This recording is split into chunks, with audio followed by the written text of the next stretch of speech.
la stratégie de la France, c'est devenu la construction européenne. On nous assure que la France, rompant avec plus de 2000 ans d'histoire, doit devenir ce qu'elle a toujours refusé depuis 2000 ans, c'est-à-dire une nation ayant perdu sa liberté et qui se laisse vassaliser par un empire étranger. Quel empire? Oh, c'est pas très compliqué. Cherchez l'aigle. Vous savez, c'est comme dans les crimes. On dit chercher la femme ou chercher le... Là, quel empire? Cherchez l'aigle. On a eu l'aigle de l'Empire romain qui a voulu unifier l'Europe. On a eu l'aigle de l'Empire byzantin qui a voulu unifier l'Europe.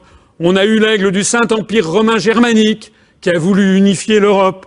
On a eu l'aigle de l'Empire napoléonien qui a voulu unifier l'Europe.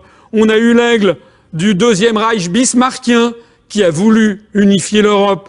On a eu l'aigle du Troisième Reich hitlérien qui a voulu unifier l'Europe. Et puis tous ces empires, tous, se sont désintégrés et on voit apparaître un nouvel aigle, l'aigle du nouvel empire qui veut nous dominer, c'est l'empire américano-atlantiste, qui lui aussi a son aigle et qui lui aussi terminera, comme les précédents, par sa désintégration.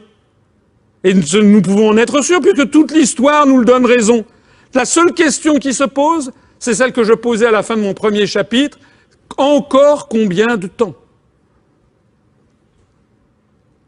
Or, au train où vont les choses, avec cette puissance qui est au bord de l'explosion qu'est les États-Unis, il est probable que d'ici peut-être 2 à 3 décennies maximum, tout cet empire s'effondrera. Comme l'a dit le philosophe Michel Serres, il y a plus d'Anglais aujourd'hui sur les murs de Paris qu'il n'y avait d'Allemands sous l'occupation. Ouvrez la radio, mettez les radios en modulation de fréquence, comme je le faisais hier dans ma voiture, vous passez d'une chaîne à l'autre, je vous assure qu'à partir de 22h, c'est vrai toute la journée, mais disons à 22h30, il n'y a que des chansons américaines sur toutes les radios françaises. Sur toutes. Regardez quels sont les films qui sortent également. Vous avez 80% peut-être de films qui sont américains, sans parler des séries B américaines. Et regardez dans les rues, allez vous balader, regardez les enseignes que vous voyez. Vous en avez maintenant un nombre qui sont incalculables, même tout simplement de cafés français qui se mettent à parler dans la langue du maître en parlant de happy hour pour tout et son contraire.